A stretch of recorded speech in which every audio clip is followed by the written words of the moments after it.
জিকিরের নামে তামাশা করবেন, লুঙ্গি খুলে কাছে তুলবেন, ওই জিকির না। কথা কয় না কেন? আছে না কিছু আউল বাউলের জিকির? কথা কন।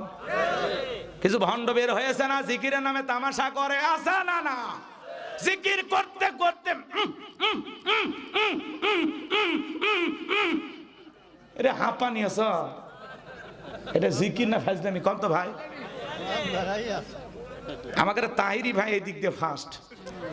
হ্যাঁ, প্রেমের বিষে ধরছে গো, কি টান সুর দিছে তো আল্লাহ। জিকির কি, জিকির কি? খালি দেখবেন জিকির করতেছে, ফুলের মালা পড়তেছে, টাকা ছিটাইতেছে, নিচ্ছে আর জিকির করতে। শালি বাবা আছে না? হাই রে, এক এক দরবারের জিকির কি, জিকির নামে তামাশা। কত ভণ্ড পীর, এমন মাজার আছে দেশে, পীরও নাই, কোন মুরিদও নাই, ওই ভিতরে মানুষ শুতে আছে, তাতেও সন্দেহ। কথা কম। এমনি মাজার বানে গল্প শুরু হয়ে গেছে, এটি বিরাট বড়। ধাম করে একদিন উষ্টা খায়, এটা ইটে বার হয়, ওটি নাকি মাজার হয়ে গেছে। কথা কন, কথা কন। এক পীরের একটা গাধা ছিল আর একটা গাধার বাচ্চা ছিল। কথা কি বুঝতে পারতেছেন? তো মুরিদকে শখ করে ওই পীর খুব ভালোবাসতো, তো ওই গাধার বাচ্চাটা পালার জন্য দিচ্ছে, যা পালি বের দিলাম। তো হঠাৎ করে ওই গাধার বাচ্চা নিয়ে ঘোরাফেরা করতে একদিন রাস্তার বাঁকে বসে আছে। কথা কি বুঝতে পারতেছেন? হঠাৎ করে গাধার বাচ্চাটা মারা গেছে।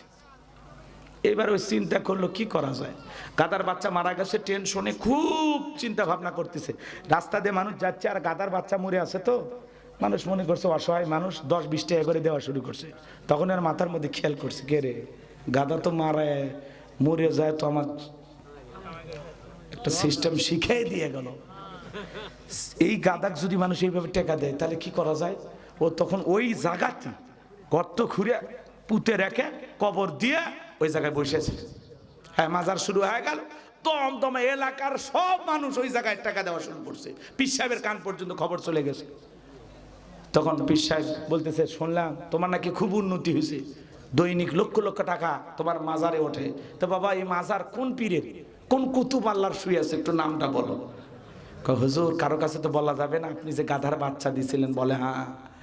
বলতেছে, ওইটা একটু লালন পালন করছিলাম, হঠাৎ করে রাস্তার ধারে মারা গেছে, দেখি লোকজন টাকা দেওয়া শুরু করছে, না পরে ওই জায়গায় গর্ত খুঁড়ে কবর বানায় পুঁতে রাখছি, মানুষ মাজার মনে করে টাকা দিচ্ছে।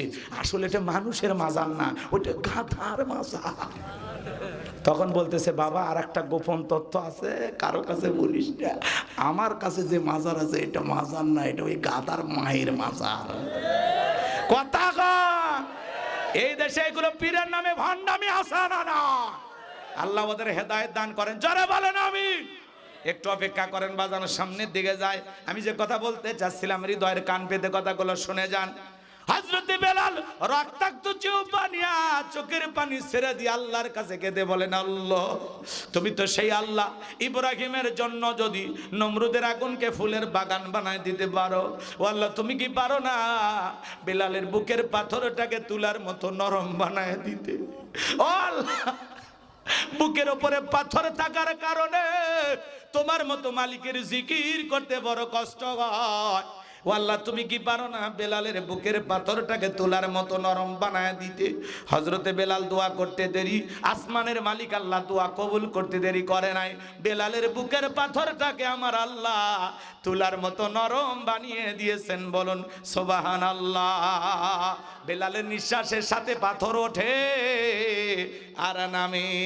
এইভাবে যখন বেলালের উপর নির্যাতন জুলুম চলতেছিল বাজান, নবীজির কান পর্যন্ত যখন খবর পৌঁছে গেল, আমার নবী ডেকে বলে, আবু বকর, বেলালের কষ্টের কথা আমার সহ্য হয় না, যাও যাও, তুমি আর বেলালের জন্য একটা কিছু করো। হযরত আবু বকর সিদ্দিক রাদিয়াল্লাহু তাআলা কয়েক গুণ দাম বেশি দিয়া গোলামীর জীবন থেকে হযরত বেলালকে আজাদ করলেন, মুক্ত করলেন। বলুন আল্লাহু আকবার। এই যখন ইসলামের অবস্থা, একদিকে সন্তান হারানোর ব্যথা, কাফেরদের সমালোচনা, সাহাবা ইকরামদের উপর নির্যাতন জুলুম চলতেছে, ওই সময় আল্লাহ রাব্বুল আলামিন জিবরাইলকে ডেকে বলে, জিবরাইল রে, আমার বন্ধুর মা নাই, বাবা নাই, আমি ছাড়া আমার বন্ধুর কেউ নাই রে জিবরাইল, আমার বন্ধুর মনটা হয়েছে ভারী, আমি আল্লাহ সইতে নাহি পারি। লাহু মাহফুজ থেকে সূরা কাউসার নিয়ে যায় আমার বন্ধুর ওপরে নাজিল কর তাড়াতাড়ি। চিৎকার মেরে বলুন আল্লাহু আকবার। আমার নবী ডেকে বলে, আনাস আমার মনটা কেন খারাপ, কষ্টের কারণটা কি তোমরা জানো? কি তোমার মুস্কি হাসি দেওয়ার কারণ? এই মাত্র আসমান থেকে জিবরাইল এসে আমার উপরে সূরা কাউসার নাজিল করলো। নবী তখন মুস্কি মুস্কি হাসলেন আর সাহাবায়ে কেরামদের সামনে সূরা কাউসার তেলাওয়াত করে শুনিয়ে দিলেন। বলুন সুবহানাল্লাহ। সবাই একটু জবান ছেড়ে আমার সঙ্গে পড়ুন, ইন্না আ'তাইনাকাল কাউসার ফাসল্লি লিরাব্বিকা ওয়ানহার ইন্না শানিয়াকা হুয়াল আবতার। আল্লাহু আকবার। আমার আল্লাহ ডেকে বলেন, ইন্না আ'তাইনাকাল কাউসার, অবশ্যই আমি আল্লাহ পাক আপনাকে হাউজে কাউসার দান করেছি। এই পৃথিবীর অন্য কোন নবী রাসূলকে আল্লাহ তাআলা হাউজে কাউসার দান করেন নাই। আপনার আমার নবীকে আল্লাহ তাআলা হাউজে কাউসার গিফট করেছেন, হাউজে কাউসার দান করেছেন। বলুন না সুবহানাল্লাহ। আমার আল্লাহ বলেন, ইন্না আ'তাইনাকাল কাউসার। আল্লাহু আকবার। আমার আল্লাহ ডেকে বলেন, নিশ্চয় আমি আল্লাহ পাক আপনাকে হাউজে কাউসার দান করেছি। এই হাউজে কাউসারের পানি দুধের মতো সাদা, মধুর চাইতে মিষ্টি, পানির মতো ক্লিয়ার। ওই কঠিন কিয়ামতের ময়দানে যেদিন বিচার দিবস কায়েম হয়ে যাবে, বিচার দিবসের একদিন হবে 50,000 বছরের সমান। যেদিন সূর্য সোহাগ মাথার উপরে চলে আসবে, মানুষের মাথার মগজগুলো টকবক করে গলতে থাকবে। যেদিন বেঈমানদের জিহ্বা নাভি পর্যন্ত চলে আসবে, যেদিন পাহাড় পর্বত নদী নালা খাল বিল বিল্ডিং আমারত কোনো কিছু থাকবে না। কুল্লু মান আলাইহা ফান, এই পৃথিবীর জমিনের সবকিছু আল্লাহ তাআলা ধ্বংস করে দিবেন। গত শুক্রবারে বাজান 10:48 হালকা একটু ভূমিকম্প হয়েছিল। ইজা জুলজিলাতিল আরদু জিলজালাহা, প্রবল প্রকম্পনে যেদিন পৃথিবীটা কেঁপে উঠবে। জিলজাল ভূমিকম্পের নামে আল্লাহ তাআলা 1500 বছর আগে একটা সূরা নাজিল করেছেন। যেদিন পৃথিবীটা কেঁপে উঠবে, আল্লাহ যেদিন পৃথিবীটাকে কাঁপাবেন, ওই দিন পৃথিবীর জমিনে যা কিছু আছে সব চূর্ণ বিচূর্ণ হয়ে যাবে। ইসরাফিল যেদিন বাঁশিতে ফুৎকার মারবে বাজান, পুরো দুনিয়াটা ভেঙে মেসাকার হয়ে যাবে, চূর্ণ বিচূর্ণ হয়ে যাবে, সব উলটপালট হয়ে যাবে, কিচ্ছু থাকবে না। হালকা করে আল্লাহ নাড়া দিয়েছে, এটা সিগন্যাল দিল, সিগন্যাল, বান্দা পাপ করিস না, গুনাহ করিস না। অনেকগুলো কারণে ভূমিকম্প হয়, বলতে গেলে কষ্ট হবে আপনাদের, কথা বুঝতে পারছেন? আল্লাহ তো পৃথিবী এমনি নাড়া দেয় না, নাড়া দেয় কখন? যখন পৃথিবীতে পাপের বোঝাটা বেড়ে যায়, অশ্লীলতা, উলঙ্গপানা, বেহাপানা, নাচ গান, কথা বলে, বন্ধুকে কাছে টানে আর বাপক দূরে ঠেলে দেয়, বইয়ের পূজা করে আর মাকে সহ্য করে না। এই কথা বল, এমনি আল্লাহ ভূমিকম্প দেয়। আপনি বইয়ের গোলাম, বইয়ের বুদ্ধি শুনে মার সাথে বিন্দু পরিমাণে কথা বলেন না। বন্ধুকে বাড়িতে দাওয়াত দিয়ে খাওয়ান আর আপনার বাবা, তাকে আপনি সহ্যই করতে পারেন না। বাইরে আল্লাহ কি আমনে নাড়া দেয়? হাদিস শরীফের ভিতরে আসছে 15টি কারণে ভূমিকম্প হয়। কয়টি কারণ? এগুলো যেগুলো বলতেছে এগুলো তার মধ্যে আছে, সুযোগ নাই তো একটা একটা করে কখন বলবো।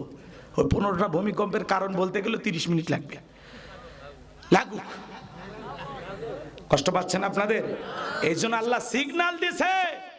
ওই শুক্রবারে যেদিন ভূমিকম্প হয়েছে, ওই দিন যারা ফজরের নামাজ পড়েছেন, এটা আপনার জীবনের শেষ আমল ছিল। যদি ভূমিকম্প হইতো আর পৃথিবীটা ধ্বংস হয়ে যাইতো, তাহলে যারা ফজরের নামাজ পড়েছেন, এটা হলো আপনার জীবনের শেষ আমল ছিল। আর যে হতভাগারা ফজর পড়তে পারে না, ওদের কি হইতো? হ্যাঁ, এই জন্য বাজার কোনো একদিন ঘুমে এইভাবে পৃথিবীটা শেষ হয়ে যাবে। কেউ বাজারে থাকবে, দেখলেন না? হ্যাঁ, মুদির দোকানে ছেলেকে নিয়ে গেছে, বাপ ছেলেকে বেলায় দৌড় মারছে। আর এরকম মাদ্রাসার শিক্ষক ভূমিকম্প আসছে, আহারে উইঠা বাচ্চাদেরকে বুকের সঙ্গে জড়ায় নিছে। মাদ্রাসা মাদ্রাসার শিক্ষক হেফজখানায় চাকরি করে, ছাত্রদেরকে বুকের সঙ্গে জড়াই নিছে, আর বাপ ছেলেকে ফেলায় দৌড় মারতেছে। তার মানে কি ওস্তাদের সম্মান আছে না নাই? অনেক কথা বলা যায়, সুযোগ নাই। তাহলে পৃথিবীতে যখন পাপ বেড়ে যায়, গুনাহ বেড়ে যায়, মানুষ যখন ভুল পথে চলে, শয়তানের দেখানো পথে চলে, আল্লাহ তখন হালকা করে নাড়া দেয়, বুঝে বান্দা এই রাস্তা না, সোজা হ, এইদিকে চল।